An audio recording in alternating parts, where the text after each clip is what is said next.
Hi friends, welcome to our channel. ఈరోజు ఈ వీడియోలో ఎంతో టేస్టీగా ఉండే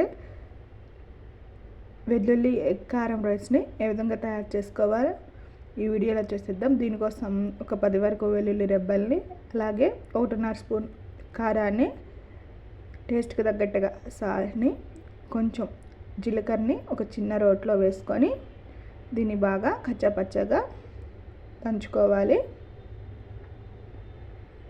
ఈ విధంగా దంచుకున్న తర్వాత దీన్ని పక్కన పెట్టేసుకొని స్టవ్ మీద ప్యాన్లో 2 టేబుల్ స్పూన్స్ ఆయిల్ వేసుకొని, ఈ ఆయిల్ హీట్ అయ్యాక కొంచెం జీలకర్ర వేసుకొని, కట్ చేసుకున్న ఉల్లిపాయ ముక్కలను కూడా వేసుకొని, కొంచెం కరివేపాకును కూడా వేసుకొని ఈ ఉల్లిపాయ అనేది లైట్గా ఫ్రై అవ్వనివ్వాలి.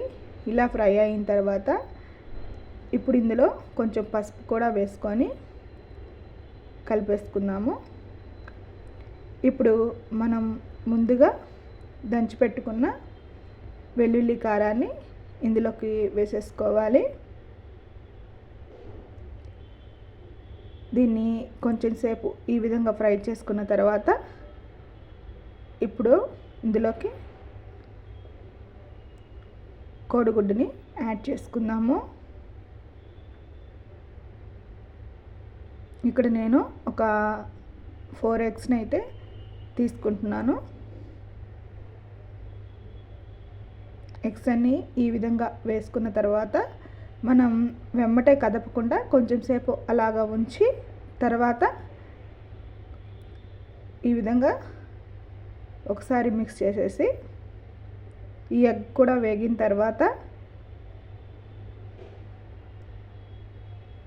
ఇప్పుడు మనం ఇందులోకి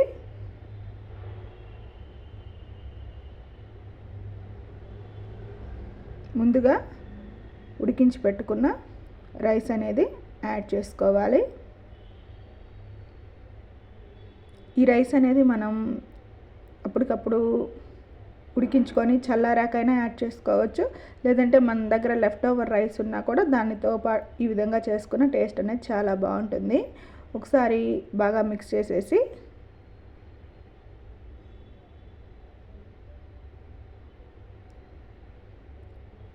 సాల్ట్ అనేది అడ్జస్ట్ చేసేసుకోవాలి. కొంచెం కొత్తిమీర కూడా చల్లేసుకొని మిక్స్ చేసుకోవాలండి. ఇక దీంట్లో మీకు కావాలంటే కొంచెం ధనియాల పొడి, అలాగే లెమన్ జ్యూస్ని కూడా కొంచెం పిండుకోవచ్చు. అంతే అండి, ఎంతో టేస్టీగా ఉండే ఎగ్ కారం రైస్ని మనం చాలా సింపుల్గా రెడీ చేసుకోవచ్చు. ఈ వీడియో కనుక మీకు నచ్చినట్లయితే please like, share and subscribe.